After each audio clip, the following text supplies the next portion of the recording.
حضرت ادریس فلاحی صاحب کے یوٹیوب چینل کو سبسکرائب کیجئے، لائک کیجئے، کمنٹس اور شیئر۔ السلام علیکم ورحمۃ اللہ وبرکاتہ۔ مکرم ناظرین گرامی، علماء اس بات پر متفق ہیں کہ کوئی بھی نیک کام اگر ہم کریں، ایمان والا کوئی بھی نیک کام کرے گا تو اس کا ثواب جیسے اس کو خود ملتا ہے تو اس کا ثواب وہ کسی دوسرے کو ہدیہ بھی کر سکتا ہے، دوسرے کو ثواب پہنچا بھی سکتا ہے۔ اسی کا نام ہے ایصال ثواب۔ ایصال ثواب یہ عربی زبان کا لفظ ہے۔ ایصال کے معنی ہوتے ہیں پہنچانا، بھیجنا، اور ثواب کے معنی ہوتے ہیں ثواب، اجر، یعنی کہ کوئی نیک کام کر کے اس کا ثواب کسی بھی زندہ یا کسی بھی مرحوم کو اس کا ثواب پہنچا دینا، اس کو کہتے ہیں ایصال ثواب۔ آپ نے قرآن پڑھا، ایک رکوع پڑھا، آپ نے دو رکوع پڑھے، ایک پارہ پڑھا، آدھا پارہ پڑھا، جو بھی آپ نے پڑھا اس کا ثواب آپ کو ملا۔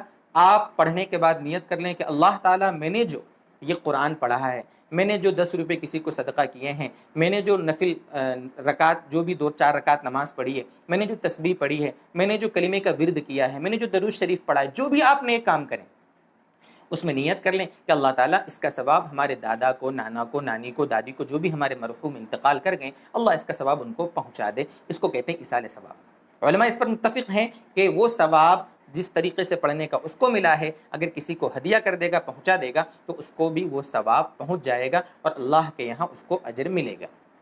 اسی کو کہتے ہیں ایصال ثواب۔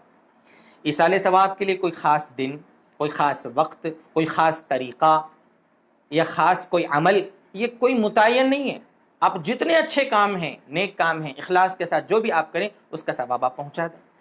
اتنی سمپل سی بات تھی دوستو بزرگوں، لیکن آج کل ہمارے مسلم برادری میں، آپ مسلم سماج میں آپ دیکھیں کہ ایصال ثواب کے نام پر کتنی چیزیں، کتنی بدعتیں، کتنی خرافات گھس آئی ہیں۔ تیجے کے نام پر، 10ویں کے نام پر، 40ویں کے نام پر اور برسی کے نام پر کیا کیا ہو رہا ہے۔ دیگیں چڑھانا، آپ اندازہ کریں، آپ غور کریں کہ کیا ہو رہا ہے۔ آپ غور کریں، ایک آدمی بیچارہ غریب کا انتقال ہوا، غریب آدمی ہے، دیگیں چڑھائی جا رہی ہیں 10ویں کے نام پر، 40ویں کے نام پر، اور اس کو کھانے کے لیے کون؟ ہر قسم کے مالدار رشتہ دار، ادھر غریب امیر سب آ رہے ہیں، اور جس طرح ولیمہ کھایا جاتا اس طریقے سے کھانے کی دعوتیں اڑائی جا رہی ہیں۔ دن بھی خاص کر دیا، نمائش بھی ہو رہی ہے، ہنسی ٹھٹولی ہو کر وہاں پر پکوان بنائے جا رہے ہیں۔ یہ کون سا ثواب ہم پہنچا رہے ہیں؟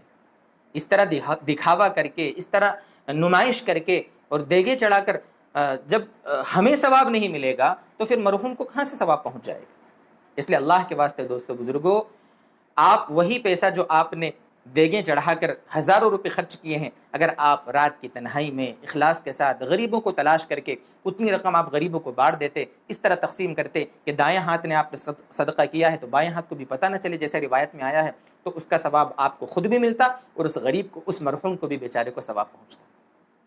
ایسا کسی کو کہیں گے تو اس کو سمجھ میں نہیں آئے گا۔ برادری کے دباؤ میں لوگ کیا بولیں گے، ہم نے فلاں جگہ کھایا ہے، ابھی نہیں کھلائیں گے تو لوگ کیا کہیں گے۔ بہت سارے لوگ تو سمجھتے بھی ہیں کہ یہ غلط ہے، لیکن سماج کے اور برادری کے دباؤ میں وہ بیچارے صحیح کام کر نہیں پاتے اور ان کو الٹے سیدھے کام کرنا پڑتے ہیں۔ اس لیے اللہ کے واسطے ثواب پہنچائیں۔ علماء کے مشورے سے، علماء سے پوچھ کر آپ پوچھیں کہ ثواب پہنچانے کا بہترین ذریعہ کیا ہے۔ آپ کو علماء اتنی بہترین باتیں بتائیں گے کہ آپ کے مرحوم کو اس کا بہت زیادہ ثواب پہنچے گا، اعلیٰ سے اعلیٰ اور یقیناً ایکوریٹ ثواب پہنچے گا۔ اللہ تعالی ہم کو سمجھا دے، راہ حق پر اللہ تعالی ہمیں چلائے، ہر قسم کے شر اور فتنے سے اللہ ہماری حفاظت فرمائے۔ وآخر دعوانا ان الحمد للہ رب العالمین۔